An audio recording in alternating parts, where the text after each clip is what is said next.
Episode 6ல ஸ்ரீமதியோட பார ஊர்ல இருக்கிற லேடிஸ் எல்லாருமே சேர்ந்து அடிச்சு உடைச்சிட்டு இருப்பாங்க. அவங்க மேல எல்லாம் இவங்க கம்ப்ளைண்ட் கொடுக்கிறதுக்காக போறாங்க. அவங்க பேரெல்லாம் எழுத சொல்றாங்க. ஆனா ஸ்ரீமதியால அதை எழுதவே முடியல. அவங்க எல்லாருமே எனக்கு சின்ன வயசுல இருந்து ரொம்ப தெரிஞ்சவங்க. அவங்க பேர்லாம் என்னால எழுத முடியல. அவங்க மேல நான் கம்ப்ளைண்ட் கொடுக்கலன்னு சொல்லிட்டு அங்க இருந்து கிளம்பிடுறாங்க.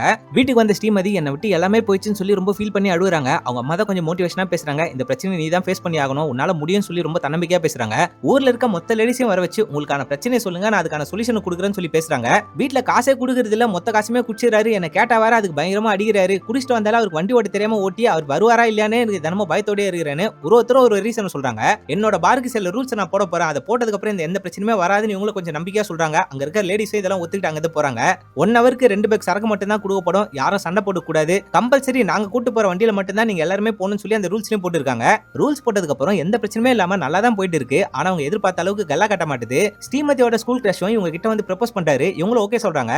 நானே உனக்கு அந்த வீடை வாங்கி தரேன், ஆனா கல்யாணம் ஆனதுக்கு அப்புறம் நீ என் கூட தான் வரணும்னு இவங்க சொல்றாரு. என்னால அந்த வீடை விட்டு உங்க கூட வர முடியாது அப்படின்னு சொல்லிட்டு இவங்க அங்க இருந்து போயிடுறாங்க.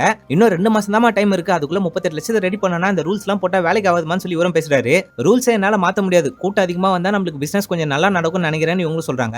இவங்க கிராமத்துக்கு பக்கத்துல ஆக்டர் நானியோட ஷூட்டிங் போயிட்டு இருக்கோம். அவர் சரகடிலாம் சொல்லி பாத்துருப்பாரு. இவங்களோட ரூல்ஸ் எல்லாம் புடிச்சு போனதுனால இவங்க பார்க்க வந்திருப்பாரு. பீன கொலாட்டான்னு சொல்லி ஒரு சரக்கை அடிச்சிருப்பாரு. அது ரொம்ப நல்லா இருக்குன்னு சொல்லிட்டு நீங்க ரொம்ப நல்லாவே சர்வீஸ் பண்றீங்கன்னு அந்த பொண்ணையும் பாராட்டுவாரு. நானியோட ஃபேஸை பார்த்ததும் ஸ்ரீமதி மயங்கி கீழே வந்துருவாங்க. எல்லாருமே குரூப்பா சேர்ந்து ஒரு செல்ஃபி எடுத்துப்பாரு. அந்த போட்டோவை சோஷியல் மீடியால அப்லோட் பண்ணிட்டு நான் தாஜ்மஹால் பார்க்கு போயிருந்தேன், அது ஒரு வில்லேஜ்ல இருந்தாலும் ரொம்ப அழகாவே மெயின்டைன் பண்றாங்க, நானும் அங்க ஒரு ட்ரிங்க் குடிச்சேன்னு சொல்லி #தாஜ்மஹால் பார்னு ஒரு ஹேஷ்டேக்கையும் கிரியேட் பண்ணிடுறாரு.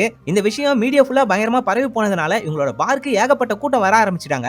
நியூஸ் ரிப்போர்ட்டர்ஸ் வராங்க, வெளியூர்ல இருந்தும் கூட்டமா ஆளுங்க வர ஆரம்பிக்கிறாங்க. நிறைய ஃபேமிலிஸும் வந்து இவங்களோட பாரை விசிட் பண்றாங்க. இதனால இவங்களுக்கு நல்ல வருமானமும் கிடைக்குது. ஸ்ரீமதி சித்தப்பாவும் பரம்பரை வீடியோ கை விட்டு போயிடுமோன்னு சொல்லி வக்கீலையும் போயிட்டு மீட் பண்றாரு. உங்களுக்கு அசிடிட்டி இருக்குல்ல, அது ஹார்ட் அட்டாக்னு சொல்லி மெயின்டைன் பண்ணுங்க. இப்ப புதுசா வந்திருக்க ஜட்ஜுக்கு நான் காசுலாம் கொடுத்து கரெக்ட் பண்ணிட்டேன், இருக்க 2 மாசம் டைம் இன்னும் ஃபுல்லாவே குறைச்சிடறேன், அவங்களால அந்த காசை ரெடி பண்ண முடியாதுன்னு சொல்லி இவங்களும் பிளான் பண்றாங்க. அப்படியே இந்த எபிசோடையும் முடிக்கிறாங்க.